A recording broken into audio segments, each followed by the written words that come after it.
Baik, adik-adik semuanya bisa kita mulai. Halo, cek, cek. Bisa, Pak. Bisa, Pak. Baik, Assalamualaikum warahmatullahi wabarakatuh. Waalaikumsalam warahmatullahi wabarakatuh.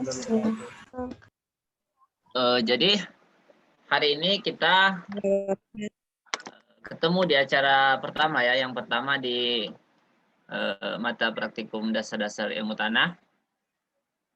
Kita terpaksa ketemu via virtual karena ya sama-sama kita tahu sedang menghadapi pandemi yang menyebabkan kita nggak bisa kumpul. Jadi ya mudah-mudahan insya Allah itu semua nggak akan mengganggu kita. Ya kalaupun mengganggu harapannya hanya sedikit. Sehingga kita bisa tetap menggali apa yang menjadi hak kalian. Salah satunya adalah tentang praktik dari dasar-dasar ilmu tanah. Karena teori tanpa praktik, terutama untuk ilmu tanah itu ya kurang greget lah ya. Kalian hanya tahu teori tapi praktiknya nggak tahu kan nggak asik. Oke, tempo waktu sudah saya share buku penuntunnya, dasar-dasar ilmu tanah. Harapan saya itu bisa jadi acuan kalian. Minimal kalian baca-baca. Ada beberapa cara yang itu memang kalian lakukan di lapangan. Itu ada pada acara 1 dan 2. Ya. Jadi di sini saya akan menjelaskan acara 1 dan 2 itu yang akan kalian lakukan di lapangan. Yang nanti kemudian kalian akan menyusun laporan. Ya, untuk laporan sendiri, itu kalian silakan tulis tangan dengan pena warna biru pada kertas A4. Ya, kalian tambahkan foto-foto kalian di lapangan. Nanti setelah itu, setelah selesai kalian nulis, setelah laporannya selesai, silakan kalian scan, kalian kirim ke koas masing-masing. Mekanisme ngirimnya terserah, mau via WA, mau via email, atau mungkin kalian ada di Bengkulu mau langsung, nggak usah di-scan, dikasihkan ke koas, nggak masalah. Yang penting tetap harus jaga protokol kesehatan ya. Minimal kita harus berusaha. Oke, baik. Di acara pertama, kalau kalian lihat di sana, itu adalah sidik cepat. Ya, sidik cepat penentuan tekstur, struktur, dan konsistensi tanah. Di laboratorium, tapi di sini saya ralat ya, di mana aja. Jadi di laboratoriumnya saya hapus, jadi di mana aja, suka-suka kalian. Ya. Nah, sidik cepat itu ya sidik cepat. Artinya kalian melakukannya dengan cepat di lapangan. Ya, ini lebih mengandalkan ke skill kalian, ke kirologi, sedikit kirologi juga, ke rasa. Jadi ini murni internal kalian. Ya, makin paham kalian, makin valid data tersebut. Nah, biasanya yang dilakukan sidik cepat itu hanya sifat fisik tanah. Yang paling umum adalah ada 3 yang akan kita pelajari, yaitu tekstur tanah, struktur tanah, dan konsistensi tanah. Ya, sekarang saya akan menjelaskan tekstur tanah dulu. Tekstur tanah itu kalau kalian sudah belajar di kelas walaupun via virtual, itu merupakan perbandingan daripada fraksi pasir ya ini ya, pasir, liat, dan debu. Jadi berapa persen pasir, berapa persen liat, dan berapa persen debu, itulah tekstur tanah. Yang nanti kemudian akan kita kalibrasikan, akan kita tuliskan dalam bentuk kelas tekstur. Kalau kita menganalisisnya di lab. Cuma kalau kita menganalisisnya di lapangan, kita hanya akan tahu tekstur. Di antara 3 itu. Misalnya, tapi kalau teksturnya pasir, liat, dan debu, hanya 1 itu jarang. Kalau teksturnya memang pasir, berarti kemungkinan besar itu sudah bisa dipastikan bahwa tanah itu adalah tanah-tanah pesisir. Kalau memang teksturnya tunggal, pasir. Jadi tanah-tanah yang memang dia memiliki persen fraksi pasirnya dominan, biasanya di atas 80 bahkan 90-an%. Untuk tanah-tanah liat itu biasanya dia itu tanah-tanah lapisan bawah. kalau kalian pernah gali sumur, itu pada lapisan bawah itu banyak liatnya, lempungnya kalau bahasa kita lempung, nah itu adalah liat. Dan kalau debu itu jarang banget yang debunya sangat dominan itu jarang. Nah, tapi kalau kasus di lapangan kita sangat jarang menemukan tekstur itu tunggal. Biasanya misalnya liat berdebu, pasir berdebu. Artinya kalau pasir berdebu itu pasirnya banyak, ada sedikit debu dan liatnya. Ya. Bagaimana caranya kalau memang ternyata tanah kita memiliki lebih dari satu jenis fraksi atau bahkan bisa 3. Ketiga-tiganya itu ada di sana. Maka kalau untuk sidik cepatnya itu bisa kalian lihat di buku. Di buku kalian ada ini kayak bagan ini di halaman berapa itu? Kalau kalian lihat itu ada di halaman berapa ini? Sebentar. Nah, ini halaman 3. Ya, kalau kalian cek itu ada di halaman 3. Di halaman 3. Jadi di sana itu adalah cara bagaimana kalian menentukan tekstur tanah di lapangan. Jadi yang pertama kalian kalau ingin menentukan tekstur, kalian ambil tanah itu, terus kalian remes-remes. Ya, kalian remes sampai dia itu gumpal. Kan tanah itu pertama gumpal. Jadi kalian remes sampai dia tuh hancur. Kalau udah hancur, habis itu kalian bentuk bola-bola. Kalian bentuk bola-bola atau kalian kayak gini-gini kan supaya dia membentuk bola. Nah, ya, selanjutnya kalian kalau kalian rasa udah cukup kalian bulat-bulatkan, bisa kayak gini atau bisa gini, suka-suka kalian lah ya. Nah, kalau sudah kayak gitu, kalian lihat dia bentuk bulatan nggak gitu. Kalau dia nggak bentuk bulatan, maka dia nggak punya tekstur, atau dalam hal ini artinya teksturnya itu pasir. Udah tok pasir aja gitu. Kalau dia nggak membentuk bulatan. Oke? Bisa dipahami ya? Nah, kalau memang dia membentuk bulatan, maka kalian akan melanjutkan step lainnya. Ya, kalau seandainya dia membentuk bulatan. Nah, selanjutnya kalian bentuk pita. Bagaimana cara membentuk pitanya? Kalian tekan-tekan kan tadi yang tanah yang udah bulat tadi, kalian tekan. Nah, kalian tekan kayak gini, nanti dia akan membentuk pita. Ya kan? Gitu. Kalau memang dia ternyata nggak bisa, dia bulat tapi kalian tekan dia nggak keluar pitanya, dia keluar hancur kayak gitu, nggak membentuk pita itu. Kalau kan tanah lempung kalau kamu tekan pasti dia keluar tuh. Nah, kalau kalian pernah lihat orang buat cat batu bata itu di mesinnya itu kan begitu ditekan dia akan keluar. Nah, kayak gitu kira-kira. Atau orang nyetak genteng itu ditekan pasti ada sisa keluarnya. Nah, ya kan? Nah, kayak gitu, kalau dia nggak ada keluar kayak gitu, itu udah langsung bisa kalian tentukan kelas teksturnya. Itu adalah pasir lempungan. Ya. Nah, tetapi kalau ada pita yang keluar, kalian tunggu sampai dia putus. Nah, kalau udah putus-putus, nah pita tanah tadi yang putus tadi kalian ukur panjangnya. Kalian ukur panjangnya, di situ dilihat kalau seandainya panjang pita itu di bawah 2,5 cm, maka teksturnya itu adalah lempungan. Sedangkan kalau panjang pitanya itu 2,5 sampai 5 cm, maka dia kelompoknya lempung liatan. Nah, kalau dia di atas 5 cm, maka dia termasuk liatan. Oke? Nah, selanjutnya itu belum cukup sampai di sana, ya. Setelah itu kalian rasakan di dalam pita itu. Pita-pitanya itu kalian rasakan. Kalian rasakan kasar atau halus, ya. Kalau seandainya kalian merasakan ternyata di sana, oh kasar kali ini, kasarnya banget. Nah, gitu kan. Kalian tinggal tambahi pasiran. Misalnya, kalau tadi panjang pitanya adalah 3 cm, artinya dia ada di range 2,5 sampai 5. Nah, itu teksturnya kan lempung liatan. Nah, tapi setelah kamu rasakan dia kasar, maka teksturnya adalah lempung liat pasiran. Oke? Kalau seandainya misalnya tadi panjangnya 6 cm, kan itu termasuk liat tuh. Tapi ternyata kamu rasakan, oh kasar ini. Maka dia teksturnya adalah liat pasiran.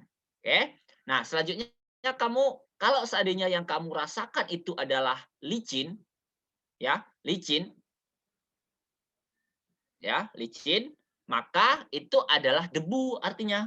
Debu yang dominan di sana. Oke? Nah, maka ketika dia panjangnya misalnya tadi adalah 1 cm, dia kan termasuk di rank 2,5 tuh. Maka teksturnya karena tadi panjangnya 1 cm, terus ternyata licin, maka teksturnya itu adalah yang di bawah 2,5 itu adalah lempungan, yang licin itu adalah liat. Maka teksturnya adalah bukan liat, debuan. Ya. Lempung debuan atau lempung berdebu. Itu bukan liat ya. Itu bukan liat, tapi debu. Oke? Kalau seandainya panjangnya di atas 5, misalnya 6 tadi, maka dia adalah liat debuan atau liat berdebu. Itu boleh bilang liat berdebu boleh, liat debuan boleh. Lempung liat berdebu boleh, ya. Nah, tapi kalau seandainya yang pita tadi kamu rasakan nggak punya rasa gitu, sama rasa antara kasar dan licin, dia kasar tapi licin gitu. Dia kasar tapi licin, dua-duanya balance, seimbang, kamu merasakannya balance, seimbang, maka ketika dia di atas 5 dia termasuk liat. Kalau di antara 2,5 sampai liat dia termasuk lempung liatan. Kalau dia di bawah 2,5 dia lempung, ya. Jadi kayak gitu caranya. Itu caranya kalian sidik cepat di lapangan. Untuk lebih jelasnya makanya kalian harus praktek dong gitu kan. Nanti kalian rasakan di sana gitu ya. Tapi santai aja kalian ya. Ini sudah kakak tingkat koas kalian sudah mempraktekkan ini, udah dibikin video dan udah diupload di YouTube. Nanti akan di-share linknya ya. Jadi kalau kalian lupa, manusiawi lupa biasa. Ya, nanti kalian bisa melihat di YouTube. Ya, itu untuk pasir di lapangan. Jadi pasir untuk menentukan tekstur di lapangan.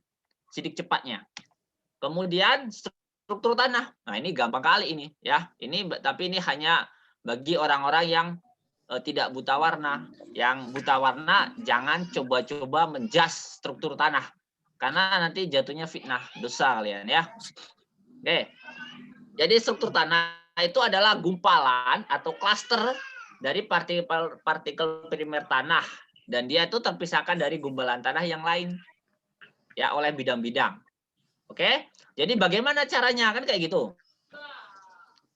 Bagaimana caranya kita menentukan struktur tanah? Gampang. Jadi kalian di lapangan, kalian dapat bongkahan tanah, kalian pecahkan. Nah, setelah kalian pecahkan, itu kan ada pecahan-pecahannya tuh nanti. Nah, pecahannya itu kalian bisa cocokkan di buku yang saya share itu di halaman 5. Di halaman 5. Nah, ini kan banyak tuh jenis-jenisnya. Ya. Nah, kalian cocokkan. Misalnya kalian pecahkan hancur ya, hancur. Terus ternyata pecahannya kamu lihat kecil-kecil, dia bisa bentuknya butiran atau kalau dalam bahasa ininya granular. Bisa strukturnya remah, lempeng dan lain-lain. Ya. Kalau untuk struktur saya yakin selama kalian tidak buta warna, kalian pasti bisa. Oke, itu untuk struktur. Selanjutnya untuk konsistensi tanah, ya. Jadi konsistensi tanah itu adalah ketahanan tanah. Jadi kemampuan tanah mempertahankan persatuan dan kesatuannya itu terhadap gaya-gaya yang bekerja kepadanya. Yang itu mampu mengubah bentuknya atau memecah bongkahannya. Artinya apa? Semakin tinggi konsistensi tanah, maka semakin susah dia dihancurkan. Oke? Jadi misalnya ini kaitannya sama gaya-gaya yang bisa merusaknya itu misalnya air hujan tuh. Nah, pagi-pagi ada yang nguap ya, ngantuk ternyata.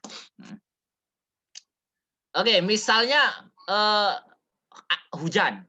Air hujan itu kan mengandung gaya potensial yang menimbulkan kinetik yang itu bisa memecah agregat tanah. Ya kan kenapa ada erosi? Karena ya agregatnya misalnya nggak kuat gitu, lemah ya. Jadi kalau tanah yang memiliki konsistensi kuat ketika ada air hujan dia nggak akan mudah pecah gitu. Ya, itu kaitannya maksudnya kayak gitu gaya-gaya yang bisa merusaknya itu gitu maksudnya gitu. Gaya-gaya yang bekerja padanya itu maksudnya. Dan masih banyak lain yang bisa menghancurkan itu. Oke? Nah, untuk menentukan konsistensi tanah itu kita ada 3 jenis, basah, lembab, dan kering. Ya, basah itu ada kelekatannya. Biasanya simbolnya 0, 1, 2, 3. Kalau 0 itu tidak lekat, kalau 1 itu agak lekat, misalnya kalau 2 itu lekat, kalau 3 itu sangat lekat gitu. Nah, untuk caranya itu gampang kok gitu. Kalian bisa lihat aja misalnya untuk tingkat kelekatannya kalau dalam tanah basah, kalian tekan aja. Nah, kalau dia nggak ada bekas di tangan, nggak ada rasa-rasa lengketnya, maka dia nol. Artinya apa? Tidak lekat. Sandinya nol kodenya. Misalnya, oh dia kamu rasakan, oh agak lekat ini gitu, agak lekat. Nah, berarti kodenya 1. Kalau kamu lihat, oh lekat ini tapi nggak banget, maka dia kodenya 3. Tapi kalau kamu tekan, lekat kali ini, maka kodenya 4 ya. Lebih jelasnya kamu lihat di buku, itu udah dikupas habis 3 jenis konsistensi tanah itu, ya. Jadi harapan kami, kalian, meskipun daring, meskipun kalian praktik sendiri di rumah, tapi harapan kami karena ini hak kalian ya, ini adalah hak kalian. Ini adalah hak kalian, logika berpikirnya manusia akan menuntut hak dan cenderung melupakan kewajiban. Itu logika berpikirnya.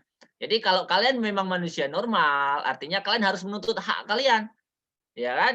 Karena ini hak kalian harus kalian benar-benar kerjakan.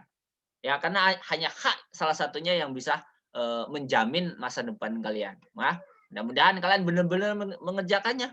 Nggak hanya sekedar ya melewatkan gitu, nggak hanya sekedar mencari nilai. Ya itu untuk acara pertama. Untuk bagan-bagan atau tabel-tabel hasil pengamatan kalian, kalian bisa lihat pada file yang saya share. Di situ kalian lihat nanti ada beberapa isian-isian yang harus kalian isi dari hasil pengamatan kalian. Ya, jadi nanti laporannya untuk acara pertama ini nggak hanya bentuk narasi, nggak hanya bentuk angka, tapi ada gambar kalian. Ya, ada foto kalian yang memang benar-benar mengerjakan. Bukan kami nggak percaya, tapi itu salah satu SOP-nya. Ya, oke, itu acara pertama. Nanti kalau memang ada pertanyaan, simpan dulu. Nanti di ending kita bisa diskusi. Via chat aja kalau ada yang mau bertanya nanti ya. Kalau semuanya teriak-teriak nanti malah rusak. Oke, yang kedua itu adalah acara kedua itu adalah pengamatan morfologi, profil, pengambilan contoh tanah, dan preparing tanah. Jadi ada 3. Yang pertama pengamatan profil, yang kedua pengambilan contoh sampel tanah, yang ketiga adalah preparing sampel. Kita ke profil dulu. Jadi kalau pasti kalian sudah tahu definisi profil itu apa. Jadi profil itu merupakan penapang tegak tanah. Jadi penapang tegak itu tanah kalian papas, nah itulah profil tanah, ya. Nah ini saya ambil di Google ya, ini bukan gambar murni saya nggak mau mengklaim, ini dari Google. Ini adalah contoh profil tanah, ya, contoh profil tanah. Jadi kalian pasti sudah mempelajari bahwasanya di dalam tanah itu ada beberapa lapisan-lapisan. Ya, ada beberapa lapisan-lapisan yang itu disebut horizon. Jadi lapisan-lapisan di dalam tanah itu adalah disebut horizon. Tanah normal itu memiliki horizon O, A, B, C dan R. Ya, atau E. Ya, oke, itu tanah normal. Ini di sini ada E itu sangat jarang di tanah kita itu di sini nggak ada E-nya. Biasanya langsung aja O, A, B, C, D. Sorry, bukan D, tapi R. Ya. Oke, jadi bagaimana cara kita menentukan bahwa itu adalah horizon O, bahwa itu adalah horizon A, bahwa itu adalah horizon C, bahwa itu adalah horizon dan seterusnya. Gampang caranya. Secara visual kalian bisa melihat dari segi warna. Jadi ketika kalian pangkas tanah, jadi kalau kalian membuat profil tanah itu sama dengan kalian menggali kuburan. Ya, kalian sudah baca di acara kedua itu bahwa untuk pengamatan profil tanah itu kalian disuruh menggali tanah dengan ukuran 1 kali 1 kali 1,5, panjang, lebar, kali tinggi. Jadi kamu gali tanah sedalam itu untuk mengamati lapisan-lapisan tanah tersebut. Oke? Kalau seandainya di tempat saya susah kalau mau menggali tanah, berat itu. Nah, gitu. Nah, itu bisa kalian siasati dengan kalian mencari bidang miring. Jadi tanah-tanah yang miring, ini kan tanah miring tuh. Nah, kalian tidak perlu menggali, kalian cukup pangkas sehingga akan nampak lapis-lapisan kayak gini. Ya, jadi kalau teorinya kalian buat kuburan ya 1 kali 1 kali 1,5 itu bisa kalian ganti dengan cara kalian mencari tanah miring dan kalian pangkas sehingga nampak tanah tersebut, lapisan-lapisannya. Ya. Jadi ini kayak gini, lihat. Nah, kalau kita ngelihat kayak gini, ini kan horizon A tuh, beda. Nah, di sini oke, ini kita lupakan. Di sini ada horizon B. Kita lihat di sini aja. Ini horizon A, warnanya nanti pasti beda. Ini karena faktor kamera dia nggak berbeda. Ya, di sini adalah langsung C. Nah, kenapa ini C? Nah, gitu. Kenapa nggak ada B-nya? Nah, karena ini adalah tanah B. Biasanya untuk tanah-tanah muda itu nggak ada horizon B-nya. Horizon B itu biasanya untuk tanah-tanah tua, misalnya ultisol gitu. Kalau dia nggak ada B-nya, biasanya tanah-tanah muda, misalnya inseptisol atau entisol atau sol-sol yang lain, yang muda-muda. Atau pokoknya tanah-tanah muda ya. Nah, terus kalian pangkas, nah terus kenapa ini kok nggak ada horizon A-nya gitu? O-nya kemana? Kayak gitu kan, ya. Jadi di tanah kita, di tanah kita ya, jarang sekali kita menemukan horizon O ya. Jadi horizon ini kan sampah-sampah tuh, ada sersah. Kenapa bukan horizon O? Kan kayak gitu. Nah, bedakan antara horizon O dengan bahan organik. Ya, horizon O itu adalah humus tanah, bukan sersah, bukan tumpukan sampah. Jadi kalau dia masih dalam tumpukan sampah, itu bukan termasuk horizon. Ya, jadi kalau kalian mau menemukan horizon, kalian bisa datang ke dalam hutan. Insya Allah ada di sana. Ya, jadi hutan-hutan yang masih alami, yang natural, yang belum tereksplor oleh kegiatan manusia-manusia yang nggak bertanggung jawab, itu masih ada horizon O-nya, insya Allah. Ya, tapi kalau untuk tanah-tanah kita nggak ada. Jadi kalau kalian misalnya besok ngamati di pekarangan atau di pinggir jalan ternyata ada horizon O-nya, itu perlu dipertanyakan keseriusan kalian, ya. Jadi ingat, bedakan antara horizon O dengan bahan organik. Kalau horizon O itu adalah bahan organik yang telah melalui proses yang dinamakan dekomposisi sehingga dia menghasilkan humus.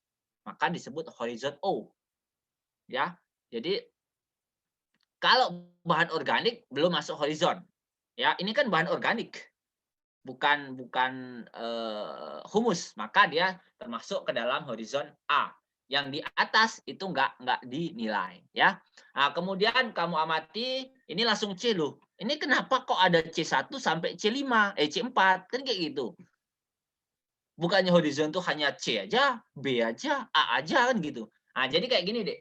Misalnya kalau kalian buka profil tanah dan di situ kalian melihat mengamati, kan ini nanti masing-masing horizon kalian ukur kedalamannya.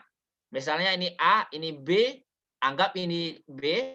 Nah, ketika misalnya salah satu horizon itu kedalamannya lebih dari 50 meter, 50 cm, lebih dari 50 cm, maka sebaiknya kamu bagi. Jadi ketika tanah itu warnanya cenderung sama lapisannya dan kedalamannya lebih dari 50 cm, maka kalian bagi dengan kelipatan tertentu. Misalnya 25. Misalnya kalau kamu ukur 100, kalau dibagi 25 kan 4. Nah, berarti kan ada C1, C2, C3, C4. Masing-masing C1, masing-masing pelapisan itu 25 cm ya. Berapa pembagiannya suka-suka kalian. Ya. Yang penting ketika dia di atas 50 cm, maka sebaiknya kalian membagi. Karena walaupun kasat mata kalian memandang bahwa itu warnanya sama, tapi belum tentu di sifat-sifat fisik lainnya itu sama. Ya. Oke. Itu untuk profil tanah. Lalu apa aja yang diamati dalam profil tanah? Kan kayak gitu. Nah, ini adalah metriknya. Ini adalah isian yang harus kalian isi ketika kalian mengamati profil tanah. Tabel ini bisa kalian adopsi dari file yang saya kirim. Itu ada di halaman terakhir di Laspek. Ya ada di Laspek itu. Mudah-mudahan kalian udah baca ya. Sehingga berfaedah yang saya kirim. Nggak hanya memenuhi drive kalian. Ya. Nah, di sini kalau kalian lihat itu ada pada halaman 39. Itu kalau kalian lihat. Oke. Nah, saya akan menerangkan satu-satu. Nah, di sini adalah pemberian profil tanah, lokasi. Nah, lokasinya ini suka-suka kalian. Di mana letak kalian ngambil pengamatan, di mana letak kalian pengamatan, disitulah kalian meletakkan lokasinya. Ya, jadi biar nggak ada alamat palsu, ya, sebaiknya kalian menyertakan koordinatnya di situ.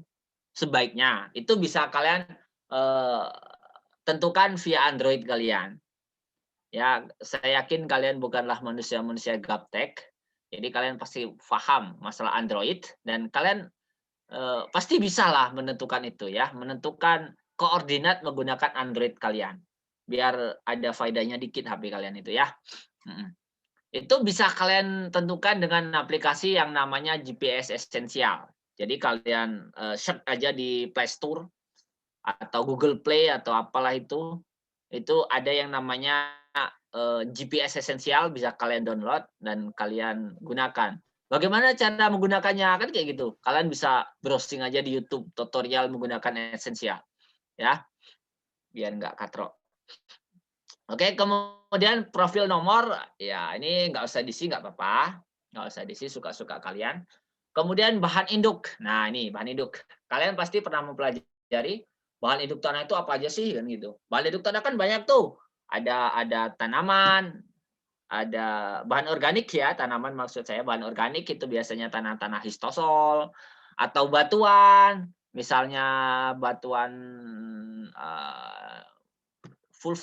vulkamasam dan lain-lain. Atau tanah itu sendiri, misalnya tanah-tanah pinggir sungai, tanah-tanah delta, itu kan bahan dasarnya dari tanah itu sendiri. Biasanya itu insep atau yang lain ya. Kayak kalian bisa browsing, jadi kalian nanti lihat kira-kira tanah kalian itu dari mana asalnya, bahan induknya itu apa, nanti kalian bisa tulis di situ. Ya. Dan pasti kuliah pertama DDIT di acara di pertemuan 1 2 awal-awal tuh belajar tentang pembentukan tanah. Ada bahan induk, ada faktor yang mempengaruhi pembentukan tanah, misalnya iklim dan lain-lain, itu pasti kalian udah belajar. Ya, saya yakin kalian udah paham di sana. Kemudian tumbuhan. Nah, kalian jadi vegetasinya harus kalian amati juga. Jadi ketika kamu buat plot tadi, kamu buat plot misalnya ukuran 1 kali 1, terus kamu amati tuh tumbuhannya apa aja. Ya, misalnya ada rumput teki, ada suket teki, ada jengkol misalnya, ada sawit, ada karet, ada sengon atau kurma misalnya atau apapun lah itu. Yang namanya vegetasi kalian silakan tulis di sana, ya. Kalau kalian memang mau menambahkan nama Latinnya, it's okay, itu lebih bagus ya. Karena pada dasarnya bahasa orang itu berbeda-beda ya. Suket teki bahasa kami dengan kalian mungkin juga berbeda, maka kalau kalian cantumkan bahasa ilmiahnya mau kalian ke Singapura itulah namanya ya. Oke, kemudian posisi tanah. Jadi posisi tanah itu posisi kalian mengambil sampel tanah ya. Jadi kalian ngambil sampel tanahnya itu posisinya mana? Di situ udah kami kasih pilihan, ada summit, ada back slope, ada side slope, ada foot slope, ada two slope, ada description. Ya, saya kasih contoh satu. Pengertiannya summit. Summit itu adalah posisi tanah di atas bukit. Jadi kalau kalian mengambil tanah itu di atas bukit, maka kalian akan meletakkan posisinya itu di summit. Back slope dan lain-lain, kalian silakan browsing di internet, kalian cari definisinya apa ya. Back slope beda dengan yang kalian pakai ya, kalau itu slope. Oke. Kemudian kelembaban tanah. Kelembaban tanah itu ada 3, basah, lembab, dan kering. Ya, basah itu bisa kalian rasakan nanti, kalian ambil, kalian rasakan aja. Mungkin ini yang jelas pakai kirologi, pakai perasaan, Kalau memang rasanya kalian basah, maka kalian tulis basah. Kalau oh ini nggak basah, nggak kering gitu, ya, maka ya udah deh lembab aja gitu ya. Atau oh ini kering kali, maka ya udah kering gitu ya. Jadi ini suka-suka kalian, ya, jangan bohong.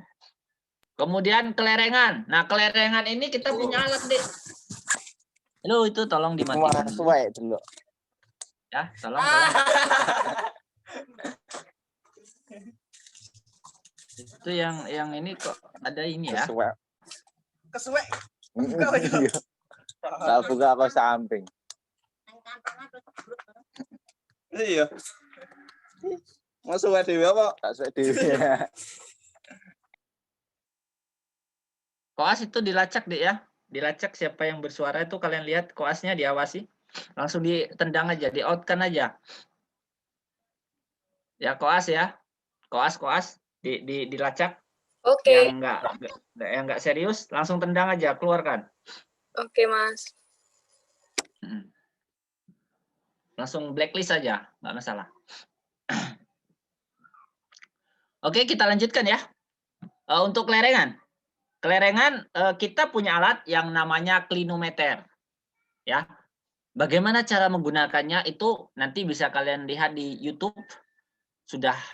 Koas kalian sudah mempraktekkan cara menggunakannya. Ya, cuma kalian nggak usah beli klinometer, Dek. Nggak usah beli. Nanti cuma gara-gara DDT kalian beli pula, mahal itu alatnya. Jadi kalian cukup kira-kira aja lah untuk kelerengannya.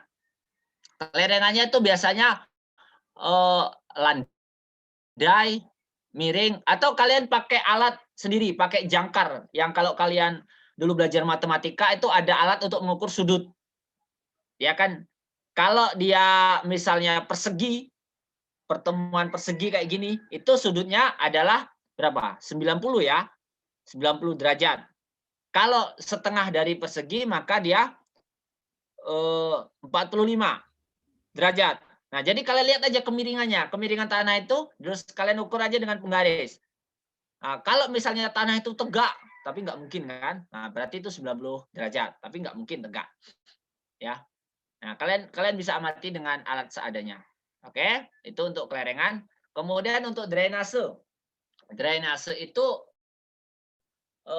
kemampuan tanah dalam melewatkan air. Jadi semakin bagus drainasenya tanah, maka tanah itu potensi untuk tergenang atau terjadinya erosi runoff itu semakin rendah.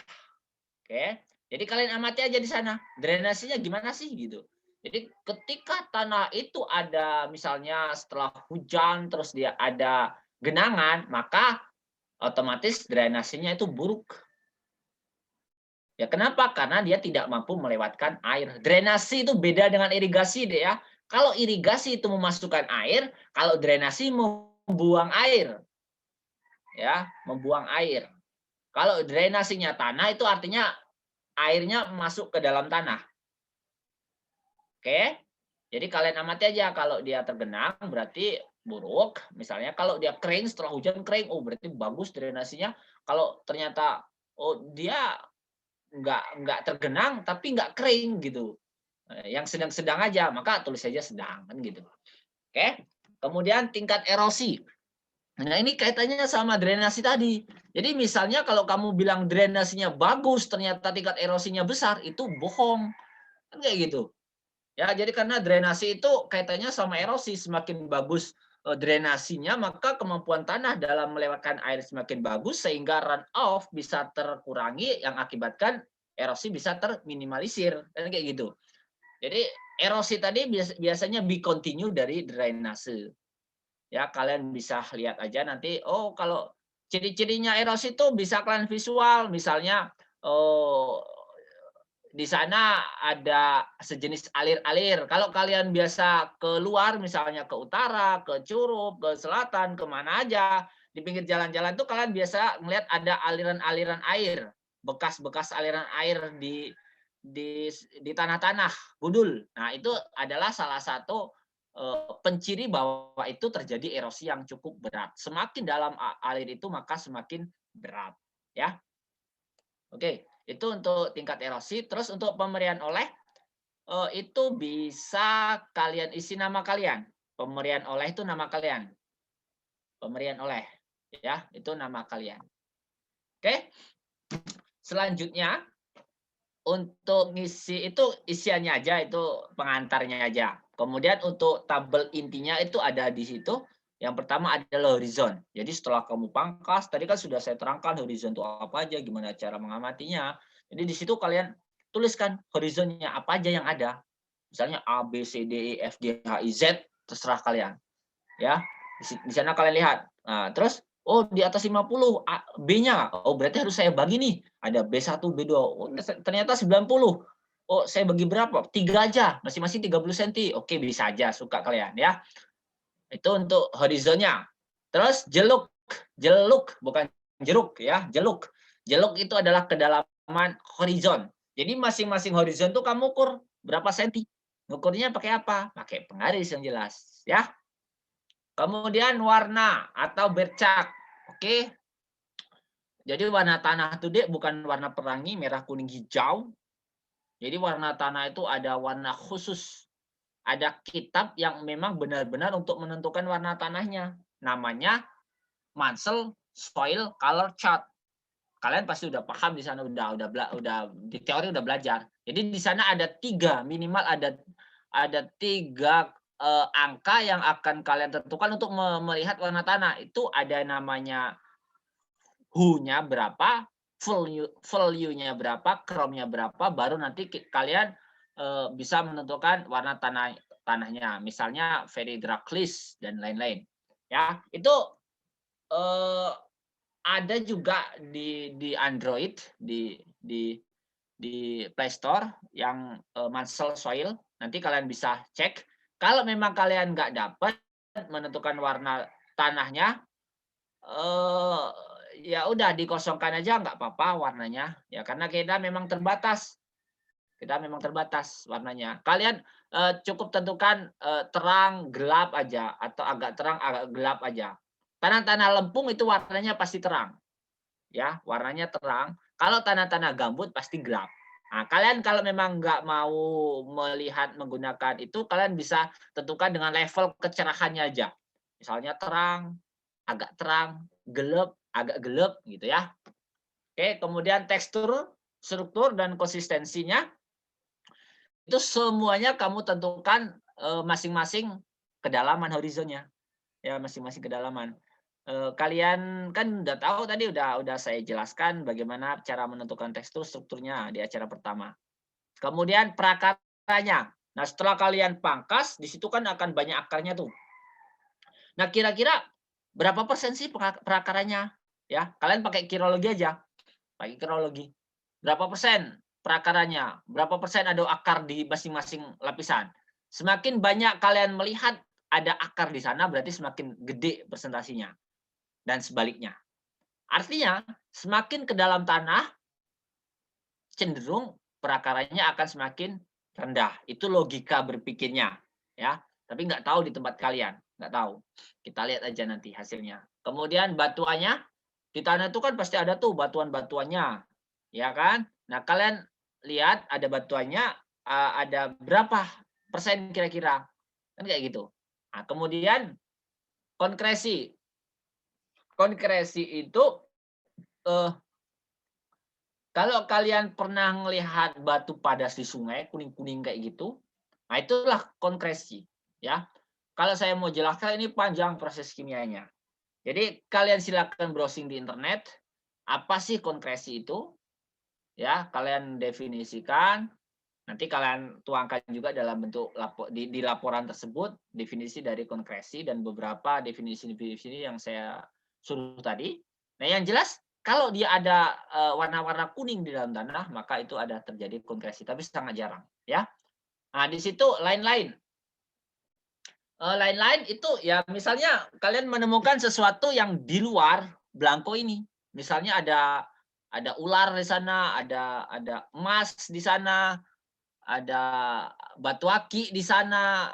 Kalian tuangkan aja gitu. Nah, bila perlu kalau memang ada emas dikasih ke koas nggak apa-apa gitu ya. Dan lain-lain. Pokoknya sesuatu yang kalian temukan pada masing-masing horizon di luar yang ada di dalam isian ini, maka kalian tuangkan di sana. Ya, ada fosil misalnya dinosaurus, masukkan aja. Oke, kemudian batas horizon. Batas horizonnya itu kalian tuliskan aja jelas atau nggak jelas saja. Blur. Nah, tapi alangkah bagusnya kalau kalian browsing di internet, batas horizon tuh ada yang bergelombang, sebenarnya dia ada yang bergelombang, ada yang putus-putus. Ya, batas horizon ini, sorry, kita balik ke PPT yang ini. Nah, batas horizon ini sebenarnya ini kan lihat ini kan, batasnya ini nggak lurus, ada miring, nah kan kayak gini. Nah, ini kan bergelombang. Nah, ini ada namanya masing-masing.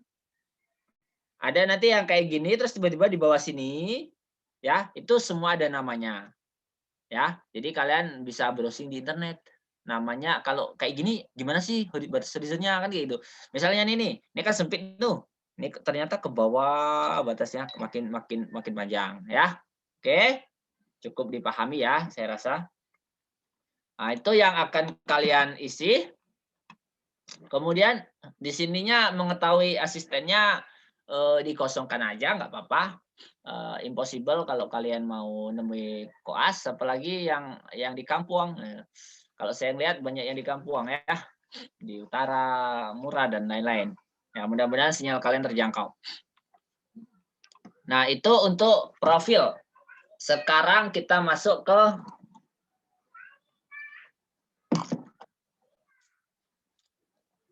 pengambilan contoh tanah. Jadi sampel tanah itu ada dua, deh. Ada dua. Ada yang namanya sampel tanah utuh, ada yang namanya sampel tanah terganggu. Ya, ada utuh, ada terganggu. Gitu. Sampel tanah utuh apa sih gitu? Sampel tanah utuh ya sampel tanah yang enggak terganggu. Artinya dia utuh. Dia memang benar-benar seperti tanah yang di sana gitu. Ngambilnya gimana? Pakai ring sampel kayak gitu. Ya. Jadi sampel tanah utuh itu adalah sampel tanah representasi dari kondisi real di lapangan. Kalau udah namanya utuh, jangan sampai terganggu. Karena kalau dia sudah terganggu, kemungkinan besar tidak merepresentatifkan lagi. Strukturnya udah berubah dan lain-lain. Porositasnya udah berubah. Maka kita perlu bagaimana caranya biar dia nggak ini, maka kita pakai ring sampel. Ring sampel tuh kayak gini, Dek. Ring sampel. Nah, kayak gini. Jadi ini nih macam paralon versi besi, ya. Paralon versi besi kamu potong-potong jadilah ring sampel.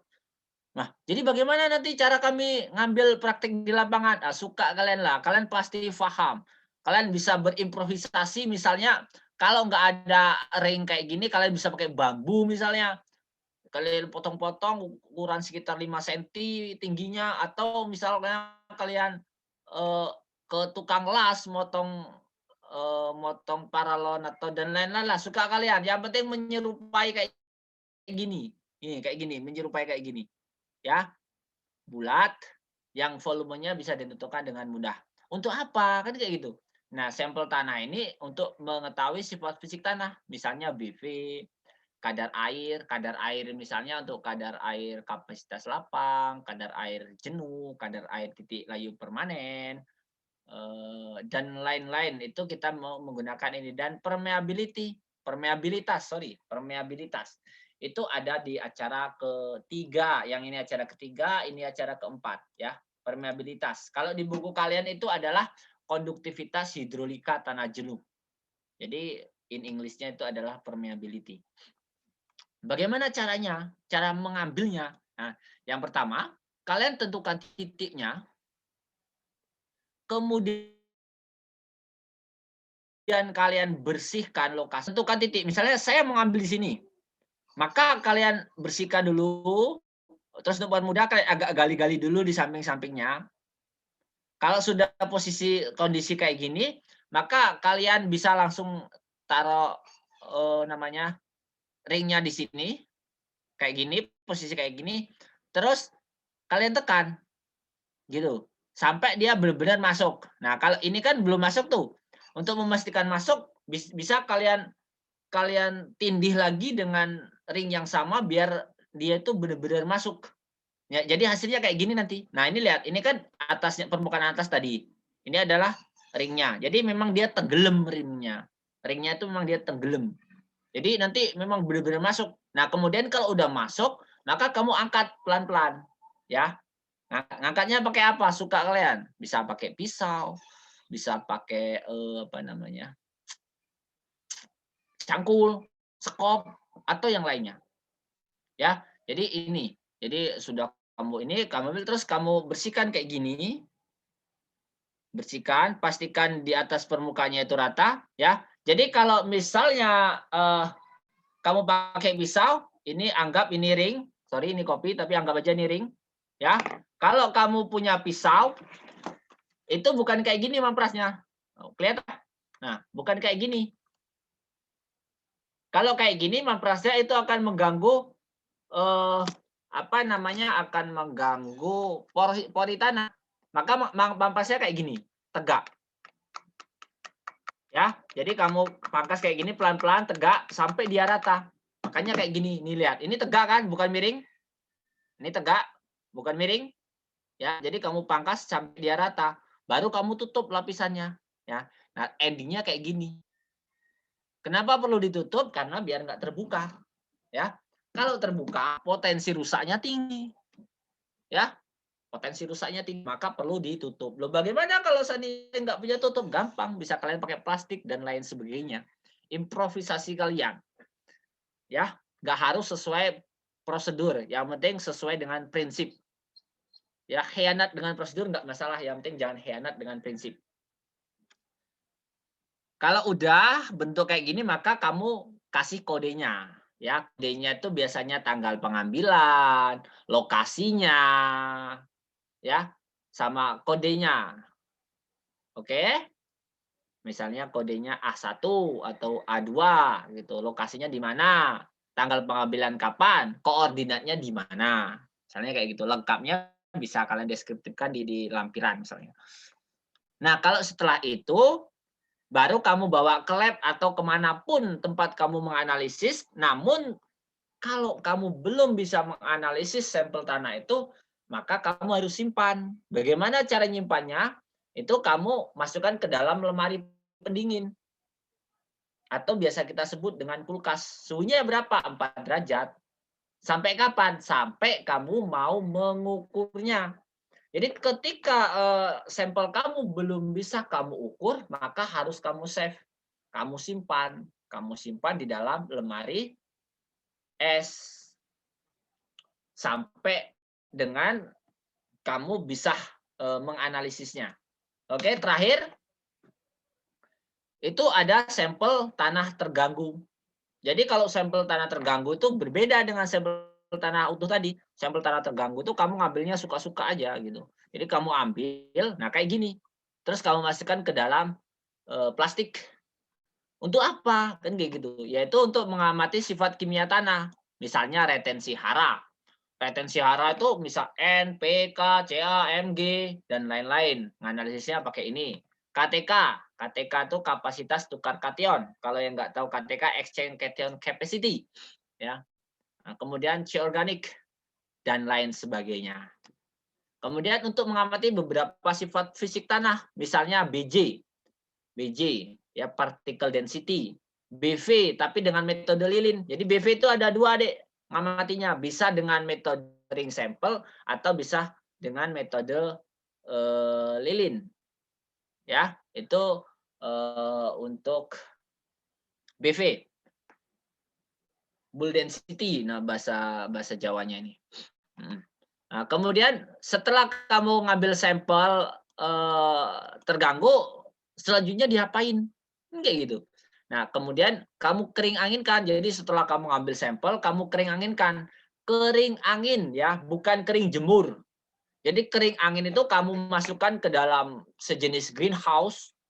Greenhouse, sebuah rumah yang itu angin, sirkulasi anginnya, sirkulasi udara sangat lancar. Itu kalau kalian penasaran bisa main ke lab tanah belakang ya.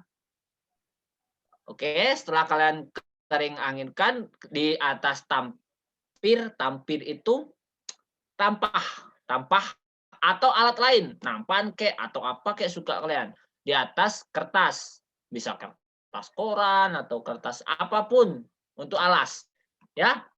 Jadi kalau ada bongkahan-bongkahan yang gede itu kamu kecilkan, kalau ada tumbuhan kamu buang, apalagi ada hewan, cacing misalnya, ular nggak mungkin, batuan kamu buang, pokoknya sesuatu selain yang ada di situ kamu buang, karena yang kamu analisis adalah tanahnya, ya. Pengeringannya itu memakan beberapa hari, 2 atau 3 harian, tergantung. Ya, selanjutnya setelah dikeringkan kamu tumbuk dan diayak. Ukurannya ada 2. Yang pertama adalah 2 mili, yang kedua adalah kurang dari 2 mili. Selanjutnya disimpan di dalam plastik dan diberi label, baru dianalisis, ya. Jadi itu penjelasan saya untuk acara 1 dan 2. Jadi kalau memang masih ada pertanyaan, silahkan kamu tanyakan. Ya, silakan kamu tanyakan. Tapi nanti di grup ya. Tapi nanti di grup chat aja, di grup kalian. Ya, silakan kalian chat di grup kalian karena kita terbatas. Zoom ini mau dipakai untuk acara webinar. Jadi kita nggak bisa lama-lama tuh, ya. Oke, jadi kalian silakan isi absen pada link yang saya bagikan. Namun sebelum kita selesaikan, silakan kalian buka WhatsApp kalian. Semua buka WhatsApp. Ya. Masuk ke chat koas kalian. Ya, masuk ke chat koas kalian. Salah satu koas saja, Pak. Salah satu koas kalian. Kan sudah saya bagi tuh koasnya. Masing-masing kelas ada 2. Salah satunya aja. Oke. Tuliskan nama dan NPM. Selanjutnya dengarkan baik-baik soal dari saya. Ini adalah post test. Ya, ini adalah post test. Jadi jawabannya langsung kamu ketik, kirimkan ke koas. Jadi ketika saya menyebutkan soal nomor pertama, maka segera kalian isi. Karena semenit kemudian akan berpindah soal kedua. Kalau saya sudah menyebutkan soal kedua, soal pertama nggak bisa lagi kalian kirim. Nggak diterima lagi. Ya, kalau udah ngerjakan soal nomor kedua. Jadi harus berurut dan tepat waktu. Ya, nggak hanya cukup benar dan tepat waktu. Oke, udah siap semua ya? Pak, maaf sebelumnya, yang tadi file dikirim nomor koasnya belum ada. Ada di grup. Adik, di grup kalian sudah saya masukkan nama koasnya. Iya, tapi nomornya belum tertera, Pak. Oh, belum tertera. Nomor siapa? Cari di grup lah. Ada perasaan di grup? Yang dikirim di grup kelas B belum ada nomornya, Pak. Baru namanya aja. Di anggota grup kelas, Dek. Di anggota Adia. Adia di anggota. Tuh, piye toh? Tapi yang di nomor WA-nya tuh nggak ada namanya, Kak. Jadi nggak tahu. Oke, koas tolong dicatkan di grup masing-masing. Koas, silakan chat di grup masing-masing. Oke, Mas. Baik, Bang.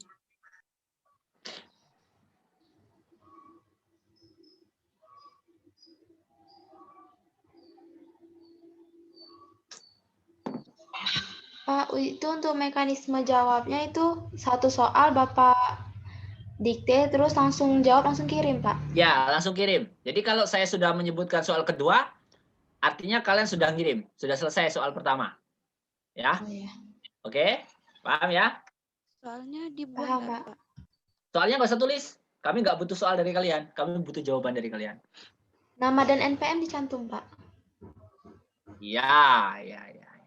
Makanya saya kan bilang tadi, tuliskan dulu nama dan NPM kalian. Kirim, baru masuk soal. Itu sudah dimasukkan tuh. Udah siap semua ya?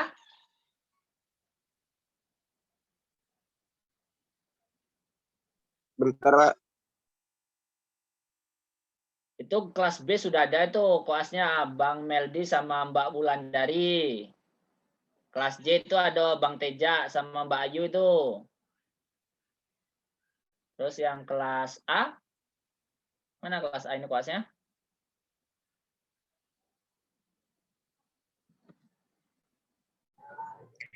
Kak izin bertanya ke salah satu koas aja kan Kak? Ya, salah satu aja Ngirimnya ya. ke salah satu.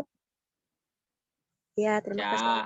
Makanya sebelum selesai kalian menjawab, jangan keluar dulu dari menu chat ke koas kalian, biar cepet.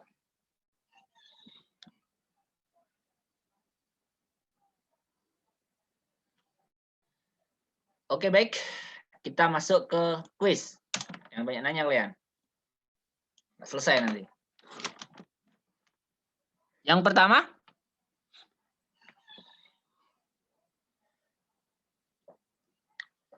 jelaskan definisi dari tekstur tanah.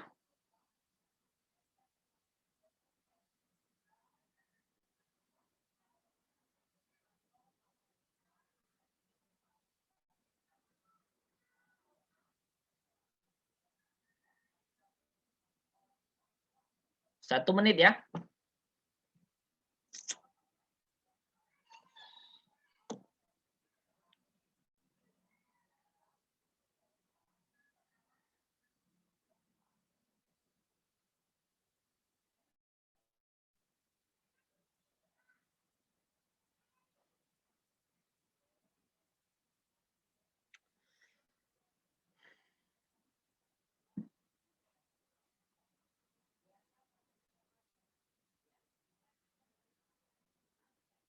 Nomor 2,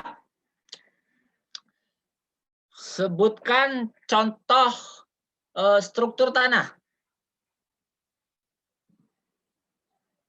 3 aja cukup. 3 contoh struktur tanah.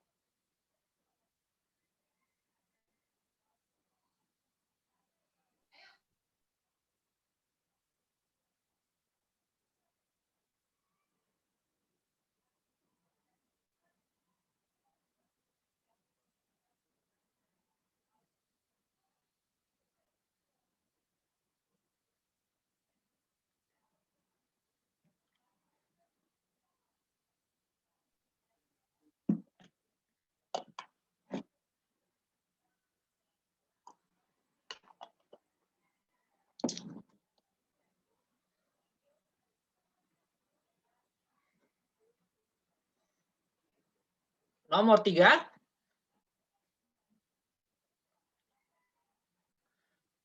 sebutkan jenis-jenis horizon tanah.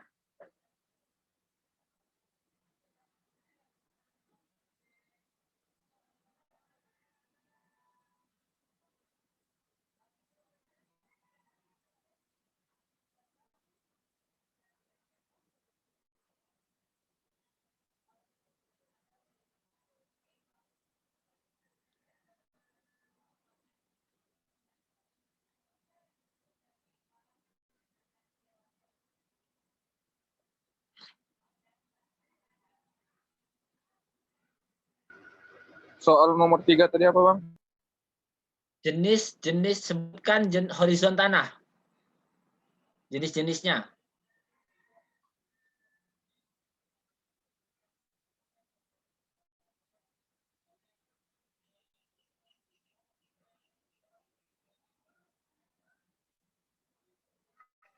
Nomor berapa sekarang? 4, Kak. Oke, nomor 4. Sebutkan jenis-jenis contoh tanah. Ini 3 menit ya. Soal ini 3 menit. Jenis-jenis contoh tanah beserta fungsinya.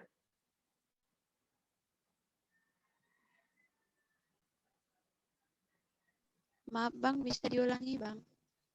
lihat di kamera jenis sampel tanah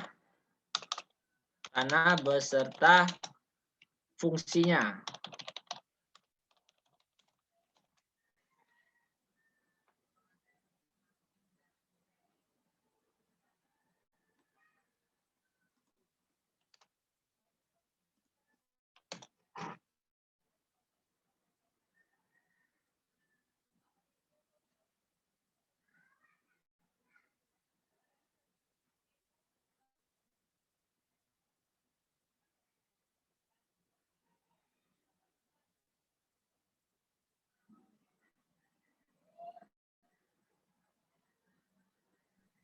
Apa tadi Pak soal nomor 4 Pak? Lihat di layar, Dek. Jenis-jenis sampel tanah beserta fungsinya.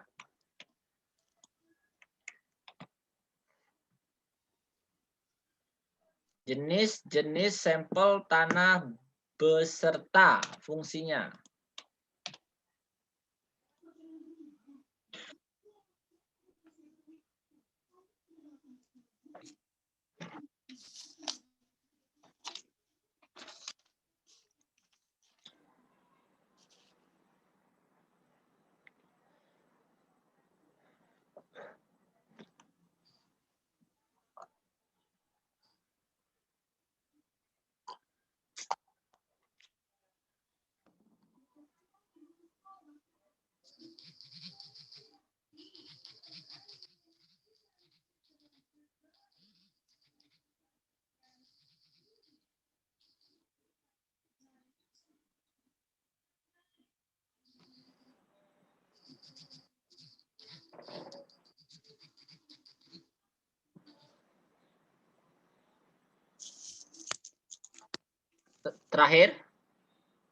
Terakhir, 2 menit yang terakhir ini ya. Apa motivasi kalian belajar dasar-dasar ilmu tanah? Spesifik praktikumnya. Apa motivasi kalian belajar dasar-dasar ilmu tanah spesifik pada praktikumnya? 2 menit.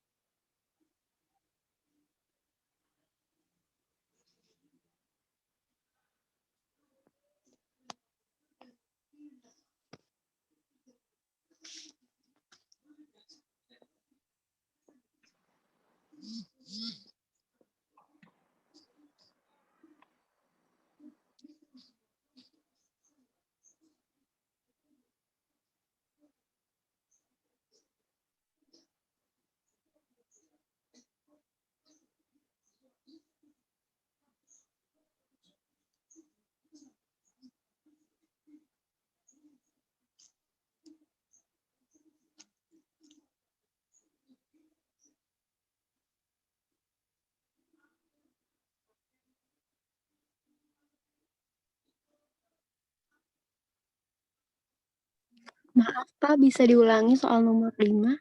Apa motivasi kalian belajar dasar-dasar ilmu tanah spesifik pada praktikumnya?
Baik, udah ya. Silakan dikirimkan ke koas kalian. Saya rasa cukup sampai di sini pertemuan kita. Silakan, harapan saya kalian benar-benar mengerjakan apa yang seharusnya kalian kerjakan sebagai praktika DDT. Kalian silakan ke lapangan. Kalau memang ada kesulitan, kalian silakan lagi memutar ulang di YouTube. Itu udah ada beberapa step by stepnya. Kalau memang masih ada kesulitan, kalian bisa menghubungi koas kalian. Jadi tidak perlu ke saya, tapi ke koas kalian. Ya, saya tuh akhirnya kalau sampai nggak terselesai baru ke saya. Ya. Kemudian hari Sabtu depan insya Allah kita ketemu lagi. Tapi sebelumnya hari Sabtu itu kalian harus sudah mengumpulkan laporan ke koasnya. Ya paling lambat Sabtu jam 10 itu laporan harus sudah terkumpul ke koasnya. Ya mohon dimaklumi dan karena ya banyak faktor mohon disegerakan. Ya kami tidak menerima alasan dalam bentuk apapun. Yang jelas kami rasa dalam waktu 1 minggu itu sudah cukup untuk kalian menyelesaikan laporan dan praktikumnya masing-masing. Tidak perlu perfect, yang penting mendekati bagus, it's okay, not problem. Ya, saya akhiri. Assalamualaikum warahmatullahi wabarakatuh. Waalaikumsalam warahmatullahi wabarakatuh. Terima kasih, Pak.